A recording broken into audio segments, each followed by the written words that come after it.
Hi guys, welcome to week 3 of our texturing class for CGMA, and this is the second part of our 2.5D texturing demo. And I've broken this up into parts as we discussed previously. Last week we went over rock textures and we did a demo there, and I would hope that you now have a nice rock set that we could place around our scene. Secondly, I would also hope that you at least start blocking out some of the main objects, mainly the um, the man-made object, possibly the ground, which we're going to go over today, and you can start placing your rocks in the scene. So as this scene sort of grows and becomes more full of our items, this is the second and is a very important part of our demo. This will be the terrain blending demo. I sort of want to explain this to you before we get into more detail. So the assignment this week is going to be creating a texture set. So in our texture set, we are going to do some terrain blending, and that will require us to paint two separate textures. So if you see here, we have two 512 textures. Obviously, they are shrunk down to get this on the slide, but the first two there um, are tileable terrain textures, which we're going to do today, and I use Photoshop and Krita in order to do that, and I will show you that in our demo. The third and final texture is a 2048, which is the final terrain map that's going to be going onto within our scene, and I call that the blending map. It's sort of how we take the two textures here on the left and we're going to blend them in to the center there. Why do we do it this way? This is sort of just a basic way to get you guys kind of into sort of how we create blending textures in game, and this is something that we would do. It's a basic technique, but we could do it on 1024 blending maps, 2048s. This is something that you're going to do, and the blending will be mostly done with an engine. But since we are doing it here, and we're doing it in a vignette scene, I want you guys to be doing the blending within Photoshop to sort of just keep the programs down to a minimum. And obviously, the focus of this class is our own artwork. But within different engines and things, you will have different blending modes and abilities in order to blend your textures in here. So what we're going to focus on here again is the painting, which is the integral part of this class, and we're going to be doing that here. So again, just to reiterate, we're going to have two 512 textures, the grass and the mud, and we're going to blend those into the 2048 here. Thirdly here, which is we always start, is I would like you guys to get a texture reference sheet. Again, I want you guys thinking about images that inspire you and to get you going and get you excited. So here on the left is, if you're familiar, like I had been saying before, in the game Battle Chases, there are these beautiful backgrounds that are sort of in the turn-based strategy combat screens that are absolutely beautiful. And I just kind of grabbed that because there's a really nice sort of um, large terrain there on the bottom in it within the center, and it just has some nice blending. Obviously, this is not really in game. This is sort of a this is a 2D painting essentially, but it gets you a really good sense of kind of how you want to create these things. Look at, like I said, like 2D concept art is great in the sense that they're doing all the techniques we're doing, and that is part of sort of where I'm trying to get you guys, is that, like I said before, being a stylized texture artist is sort of the blend between the 3D and the 2D. So a lot of our inspiration and techniques come from concept art, but we're applying them in the 3D space.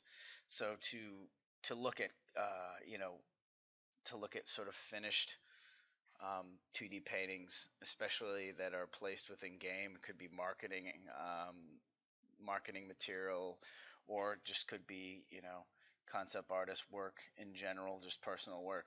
It's definitely things that you should be focusing on and collecting as reference. So That's what I have on the left, and then in the on the right here again, top left is some work here that I pulled off of Pinterest.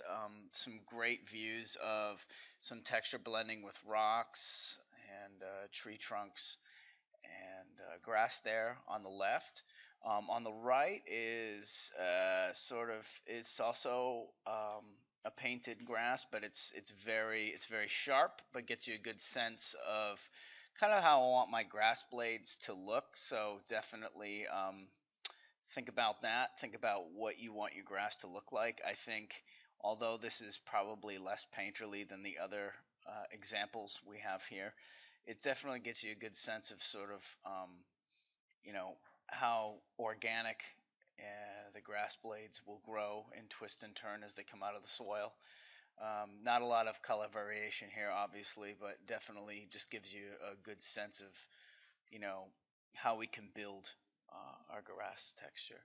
On the bottom, on the bottom there is also, and it's another concept from ArtStation that I saved into a reference, and there's just some really interesting color variation going on, some really insane stuff.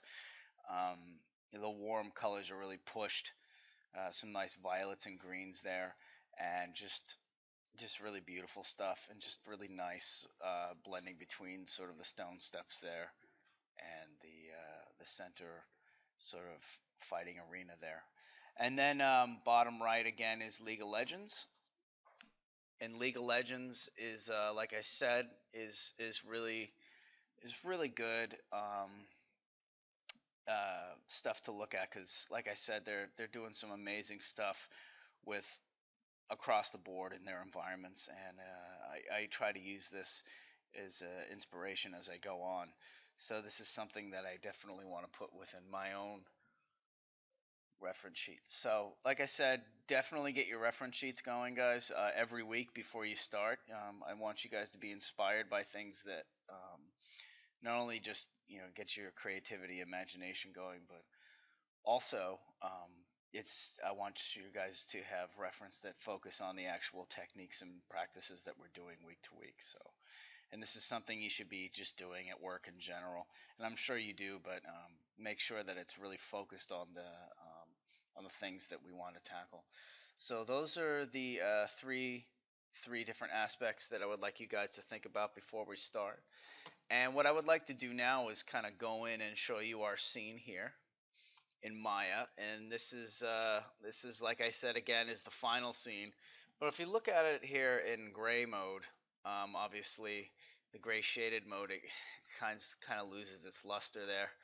But what I want you guys thinking about is um, how like I said before, like last week we were doing the rocks. You can see these are my 2.5D rocks. They're quite cranked out and polys, but like I said, this is personal stuff, so you don't have to worry too much about poly count. But the whole scene in general is relatively good at about 10,000 tries for everything. So if we were trying to do our sculpts and sort of cutting down, we would probably have a higher poly scene. So looking at this, if we go back into shaded mode, and I'm going to turn this on, use the lighting as a flat lighting setting, and then just turn off our wireframe here. We can kind of see that the things that I'm working on here is sort of, like I said, the rocks and the stones, which we did last week. And now what I want to focus on, I'm going to hide everything here.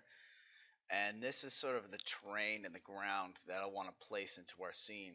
So what I would like you guys to be at is at least have everything blocked out in Maya, so we can at least start thinking about how our terrain intersects with our objects. Now, obviously, we're not going to have the trees here yet, like I said, because we haven't started that quite yet, and the rocks and things. But if you can kind of get a sense of how I put this together, I thought about it, how you guys would be doing the demo. We're going to be doing a lot of 2D painting. So I kind of pieced this thing together step by step and had that in mind as a sense of how you guys would be doing this. So I would like this thing, obviously, when finished, to be really beautiful. But secondly, I would like you guys to focus step by step and thinking about how we just focusing on the surfaces, on the materials, and the techniques and then sort of cobbling and placing our pieces together in a nice way. And that's sort of what I got here. So week one, like I said, the rocks. I would, you would like to ideally have large, medium, and small rocks, and then be able to place those as a world builder within a very, very small setting like we have here. Secondly, we have here is our terrain, like I said. And if we look here um, in our UV window, I'm gonna pull this over here because we only have one monitor. It's very, very simple. Just fits one to one within our space. I believe a 2048 is pretty good to put our blending texture down here, and that's what we're going to focus on this week, is sort of how we get that to this stage. And and you're going to notice with all this is we can keep going and going. And just trying to give you an idea of why I blended it this way is if we go back here, we sort of have this tank turret here, this sort of turret that's built into the ground, and so the rocks vignette around it create a nice scene. And here in the center is how I wanted to do it is kind of blend the mud up into the grass and have most of the vegetation in the back. I figured if this is kind of a wet kind of overgrown area, possibly this tank turret here would be seeing a lot of use. It might be nice to have sort of the mud blend back um, into the grass itself, and you can do that in different ways. I don't like I said, I don't want you doing exactly what I've been doing, but just kind of just want to give you an idea of how I'm approaching this stuff, and just sort of how I'm thinking about composing my pieces and scene as well. So that's what we're going to be focused on today, is this piece here, the ground. This takes a lot of time, like I said. I hope you guys are spending enough time here and sort of going over our techniques over and over again in order to sort of understand where we're coming from. And this is the sort of the second piece to our to the puzzle, but this is definitely one of the biggest ones. And one more painting here too. And what we're going to go back later is, I know we're doing piece by piece, but there's going to be an overall pass where we kind of get everything within the same color range. So start thinking about, if you're painting the rocks, start thinking about sort of what colors you were using there within the darks and the lights, and try to keep that within the same range. Meaning, obviously, if we were using here, possibly like I have here, like sort of these orange highlights here, you can see them slightly, those warm colors and the highlights in the tree, and obviously in the ground as well, just spotted here and there. And then the violets, I made sure I put those all into the shadows, and that's kind of how we compose this scene, is trying to get everything to blend together. Even though we're painting them separately, you want to keep them sort of within the same color range as well. So just before we start, just one last look. So we're going to do this blending here, and let's get started.